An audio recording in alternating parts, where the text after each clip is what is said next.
You are standing in a room that smells of new fabric. Somewhere below you, a dress is being finished. The date is set. The invitations are already written. February 27th. Outside, it is raining on Norfolk. Down the corridor, a man is coughing. At first, nobody stops walking. Servants keep moving. Tea keeps arriving. The coughing is just weather inside a house. Then everybody stops walking. He is 28 years old. He has been engaged for 6 weeks. He will not survive the month. No wedding, no coronation, no son, no century that anyone in that house has planned for. And here is the thing. This is not rare. This is the machine working exactly the way it always worked. For most of recorded history, the future of an entire nation sat inside one body. One heartbeat, one set of lungs, one immune system that nobody could see, measure, or protect. And lungs fail. Not in war, not in battle, not in any of the ways the paintings show you. They fail in bedrooms, quietly, in January. 5 times across 5 centuries the same thing happens. A marriage is arranged, a date is chosen. Kingdoms rearrange themselves around it. And then the groom does not arrive. So what actually happens to a country when the groom dies first? Not to the family, not to the girl, to the country. Let's start with the room in Norfolk. On the 3rd of December, 1891, at Luton Hoo in Bedfordshire, Prince Albert Victor asks Princess Victoria Mary of Teck to marry him. She says yes. He is the eldest son of the Prince of Wales, grandson of Queen Victoria, second in line to the throne of the largest empire on earth. Everyone calls her May.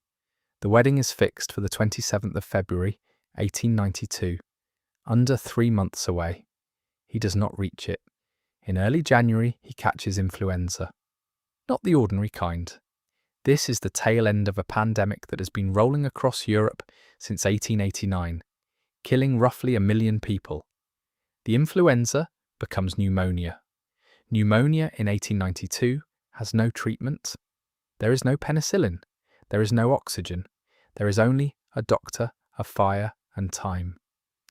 On the 14th of January, 1892, at Sandringham House, Albert Victor dies. He had turned 28 6 days earlier. The 27th of February arrives 6 weeks later. The date holds. The wedding does not. Nobody cancels a country's plans that fast. The newspapers call it a personal tragedy. A grieving mother, a broken-hearted girl, black borders on every page in London. It is not a personal tragedy. It is a structural event. A hole opens in the middle of the British succession. Something has to fill it, and fast. But the thing that fills it is not a man. She does not go home. That is the detail everyone skips. May of Teck does not return to obscurity. She does not vanish into mourning. She is kept. On the 6th of July, 1893, 18 months after the funeral, she marries again. She marries the dead man's younger brother, George, Duke of York. Same family, same house, same crown, different groom. It looks arranged because it is. Queen Victoria wants her. The family wants her. The succession wants her. She was selected once and the selection is still valid. In 1910, George becomes King George V. May becomes Queen Mary. Now count what comes out of that marriage. 2 kings, Edward VIII and George VI, whose daughter is Elizabeth II. Every British monarch since 1936 descends from a woman who was engaged to somebody else. Sit with that. The House of Windsor does not run through the man who was supposed to reign. It runs through the fiancée he left behind. The line did not survive because the heir survived. The heir did not survive. The line survived because the bride was transferable. But Britain did not invent this trick. It had been done before. It had been done in the same family, 1 generation earlier, with a sister of the same Danish house. Go back 27 years. Different empire, identical script. Nikolai Alexandrovich is the eldest son of Tsar Alexander II, heir to Russia, 21 years old, tall, quiet, and considered the most promising Romanov in living memory. In September 1864, in Denmark, he is engaged to Princess Dagmar. Now hold that name, Dagmar of Denmark. Her older sister is Alexandra of Denmark, and Alexandra is the mother of Albert Victor. So the boy dying in Norfolk in 1892 and the boy dying in France in 1865 are connected by the same small Danish household. One father in Copenhagen supplied brides to Britain and to Russia in the same decade. Nikolai never marries her. He develops pain in his back. The doctors argue for months. Some say rheumatism, some say a fall. He is sent south for warm air, which is what medicine offered instead of medicine. On the 24th of April, 1865, at the Villa Bermont in Nice, he dies. Meningitis, almost certainly tubercular. Dagmar is in the room when it happens. It looks like a love story cut in half. It isn't. Watch who else is standing in that room.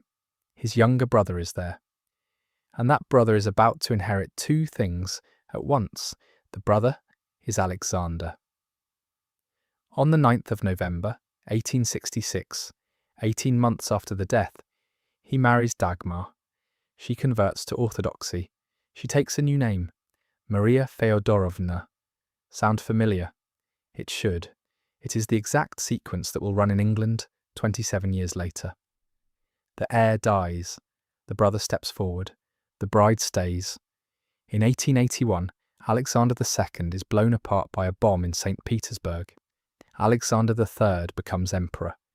Dagmar becomes Empress of Russia. And their eldest son, born in 1868, is named Nicholas. The same name as the brother who died in Nice. He becomes Nicholas II, the last Tsar. So the meningitis in Nice did not kill a future. Read that again. It manufactured one. If the first Nikolai lives, there is no Nicholas II, no marriage to Alexandra of Hesse, no haemophiliac son, no Rasputin at the bedside, no cellar in Yekaterinburg in 1918. One inflamed membrane in one rented villa on one coastline rewrites the 20th century, and Dagmar survives all of it. She escapes Crimea on a British warship in 1919. She dies in Denmark in 1928, aged 80. She buried a fiancé, a husband, and a son who was shot with his children. The men keep dying. The woman keeps going. But by 1865, medicine at least had a name for the thing that killed him. Go back further. The killers get faster and far less polite. Now put yourself in the next room. You are 14. You have been an emperor for 3 years. You have never chosen anything in your life, including the girl you're about to marry tomorrow morning. You are cold. You have been cold for days. Moscow, January 1730, Peter II, Emperor of all the Russias, grandson of Peter the Great, 14 years old. He has held the throne since he was 11, which means he does not hold it at all. The Dolgorukov family holds it. They control his hunting, his household, his signature. So they do the obvious thing. They marry him into themselves. On the 30th of November, 1729, Peter is betrothed to Ekaterina Dolgorukova, their own daughter. The wedding is fixed for the 19th of January, 1730, not the month of, the day. In early January, he stands outside for hours at the blessing of the waters on the frozen Moskva River. Ice wind ceremony, no coat worth the name. Days later, he has smallpox. He dies in the early hours of the 19th of January, 1730, at the Lefortovo Palace in Moscow. His wedding day. The morning of it, he is 14 years old, and with him ends the direct male line of the House of Romanov. Legitimate, unbroken, finished. 9 years after Peter the Great declared the empire it was supposed to inherit. It looks like the worst luck in European history. It is not luck. It is arithmetic. Because smallpox was not an accident. It was the background condition of being alive. Before vaccination, Smallpox killed roughly 400,000 Europeans every year. Case fatality around 30%. It did not check titles at the door. Look at what it did to that 1 century. Emperor Joseph I of Austria. Smallpox 1711. Luis I of Spain. Smallpox 1724. Peter II of Russia. Smallpox 1730. Louis XV of France. Smallpox 1774. And Mary II of England in 1694, just before it. 5 reigning monarchs, 1 virus, no enemy, no army, no plot. Now watch what the wedding does after the groom is dead. The Dolgorikovs had bet the family on that ceremony, so they forge a will. They claim the boy left the throne to his fiancée. Nobody believes it for an hour. The council picks Anna Ivanovna instead. The Dolgorikovs are stripped, arrested, and exiled to the Arctic North. Ivan Dolgorukov is broken on the wheel in 1739. Ekaterina, the bride who never was, is exiled to Berezov and then confined in a Siberian convent. She is released 11 years later. She marries a count. She dies within 2 years. She still outlives the emperor she was promised to. That keeps happening. Notice it, but in Moscow they at least knew what had killed him. In Prague, 27 decades earlier, they had no idea, so they invented one. Prague. November 1457, Ladislaus the Posthumous, King of Hungary, King of Bohemia, Duke of Austria, 17 years old. He is called posthumous because his father died 4 months before he was born. He inherited a kingdom before he had a face. Now he is finally getting married. His bride is Magdalena of Valois, daughter of Charles VII of France. This is not a rumour or a negotiation. The French embassy has already departed. Hundreds of riders. They are on the road, moving east, coming to collect the bride and bring her to Prague. They never arrive in time. Ladislaus falls ill. It moves through him in about 36 hours. On the 23rd of November, 1457, he is dead. Europe screams poison immediately. The suspect is obvious. George of Podobrady, the regent, the man standing closest to the throne. Within 4 months, Podobrady is king of Bohemia. For 500 years, that was the story. Murder. A regent, a cup, a boy in the way. In 1985, Czech scientists open the tomb in St. Vitus Cathedral and examine what is left of him. Their conclusion is acute leukemia, which means the murder was probably never a murder. In 1457, there was no word for the thing killing him from the inside. No way to see it, no way to name it, so they named a man instead. They needed a villain, because a villain is easier to carry than randomness. That is worth stopping on. For half a millennium, Europe told itself a murder story about a boy who died of his own blood. The chroniclers were certain. The suspect was named. Whole national histories were built on it. All of it was a guess, made by people with no way to look inside a body. And the political result was enormous. Bohemia elects Podobrady. Hungary elects Matthias Corvinus in 1458. A warlord's son. No royal blood at all. 2 crowns leave a dynasty in a single winter, because of a blood cell count that nobody on earth could have measured. But losing a king is survivable. Losing a king in the middle of a religious war is not.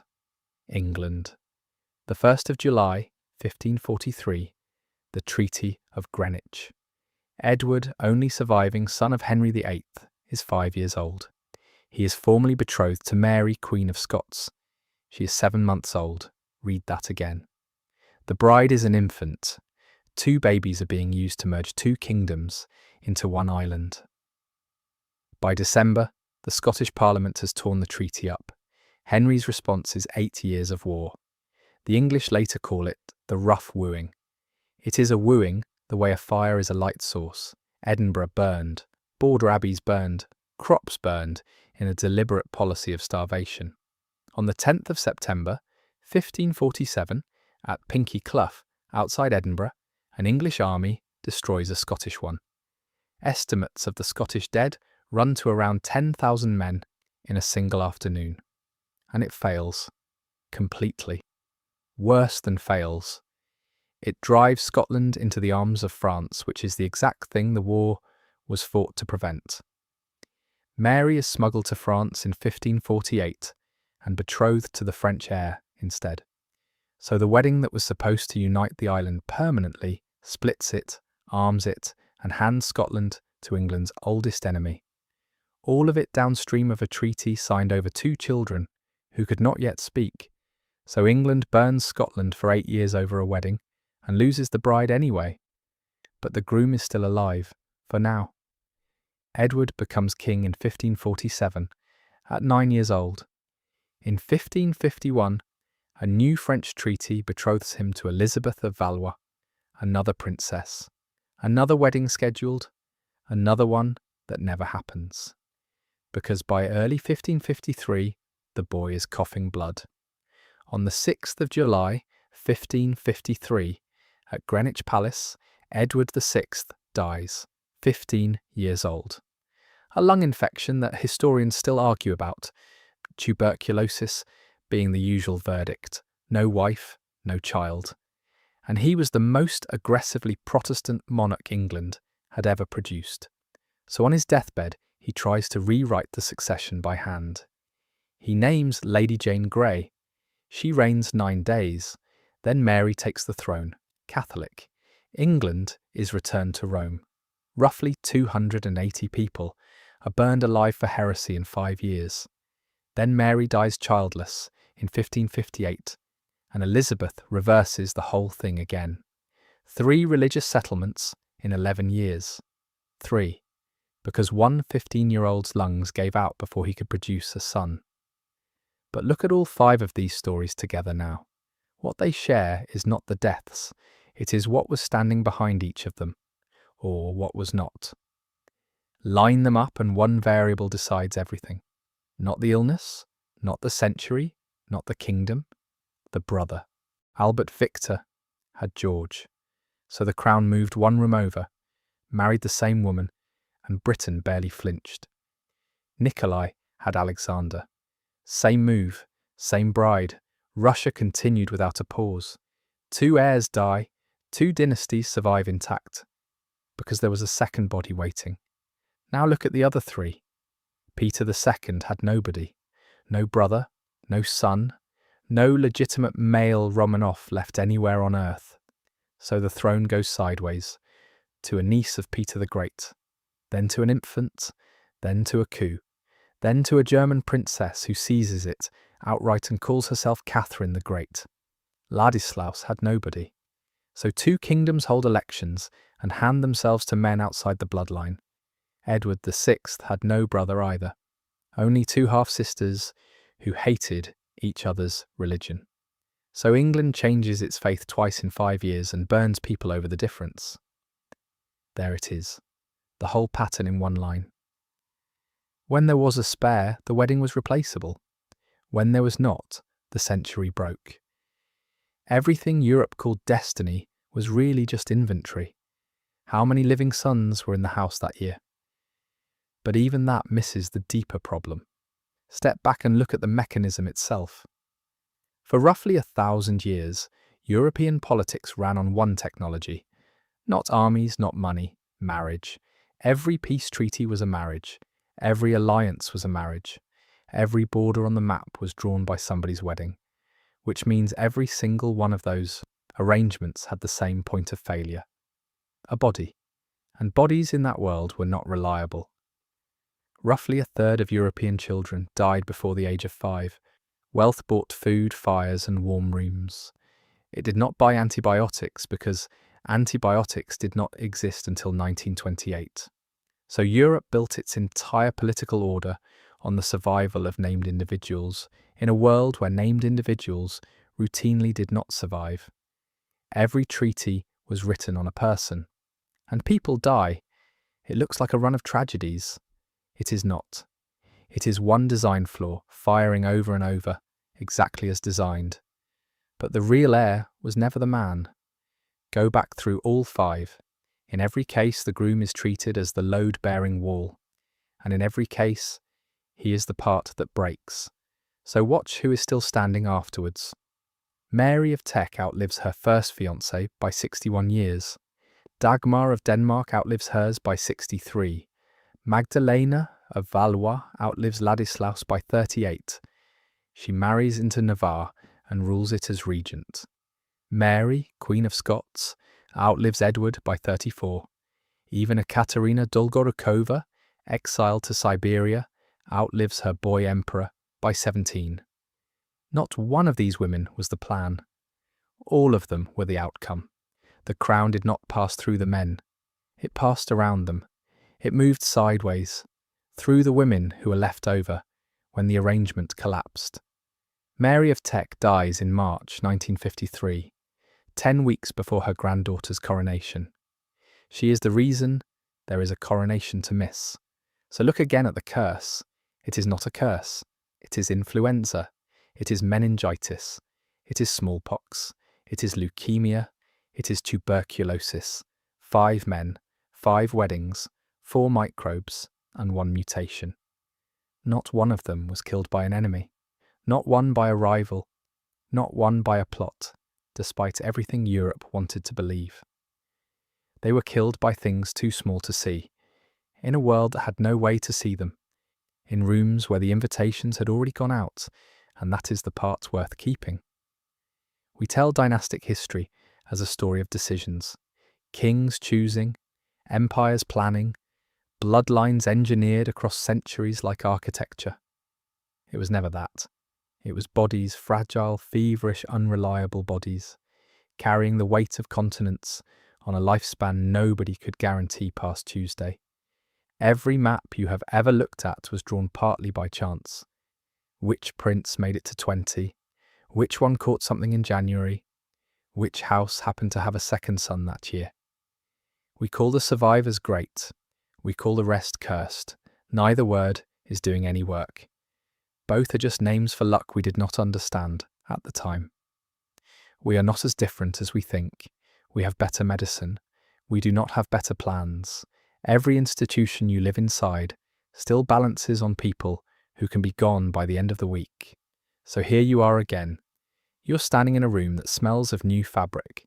The date is set. The dress is finished. The invitations have gone out. And somewhere down the corridor, a man is coughing. Nobody stops walking, not yet.